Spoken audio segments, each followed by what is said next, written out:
The three things all developers need to know.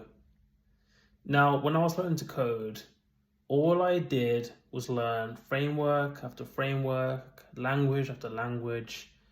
In other words, I was just diving in and not really thinking about what I was trying to achieve long term. And that leads me into the first point nicely. The first thing you should do if you're a developer of any skill level is plan ahead. So let's say you're giving a task, maybe it's a front-end task, for example, you need to implement a new feature. Well, plan ahead, look at the bigger picture. How does this tie into the API? Do we need new API functionality for this? Will this affect the the development environment, aka the DevOps side of things in any way? Will it slow down the deployment process? Does it require more dependencies to be installed? Take a more holistic view, and then once you've confirmed these things, dive into the code and attack it as fast as you can. Number two is learn best practices, not languages or frameworks. Now, of course, if you're already working in your role, let's say you're a React developer like me, then yes, absolutely learn and master the framework or library in this case to the best of your ability.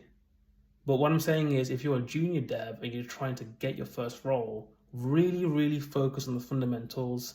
So let's take front-end again as an example.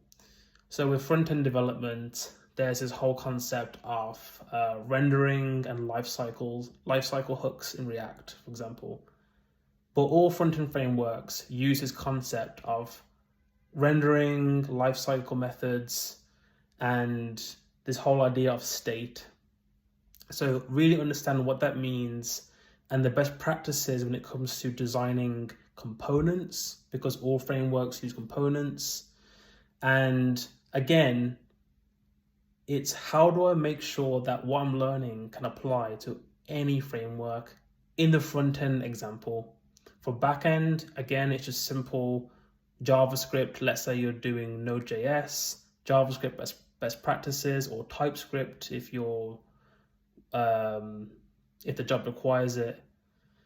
Keeping your code clean, modular, unit tested, integration tests, end-to-end tests, all those sorts of things. Now, point number three is probably the most important point if you're trying to get your first role or your next role.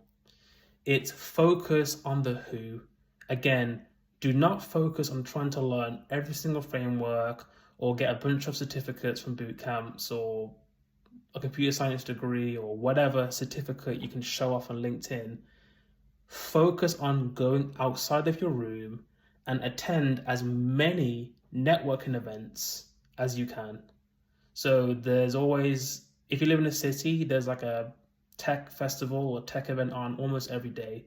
Attend those, go there and say, hey, my name is Hakeem the Dream and I'm looking for X position. You know, do you or is anyone that you know hiring for this role? Yes or no? There'll be a lot of rejections, but that's how I got my first and current role, was by heading out there, attending events, and knowing what I was looking for.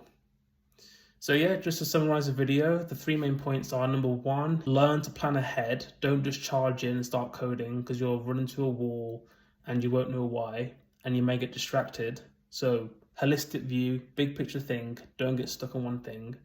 Number two was to learn fundamentals and not languages and framework specifics if you're trying to get your first role.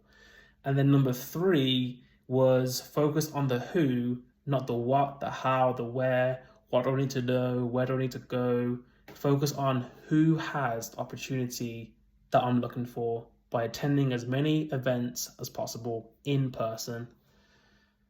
That's all for now. Let me know in the comments if you've tried these three things, if you are doing these three things, or maybe there's something I didn't mention.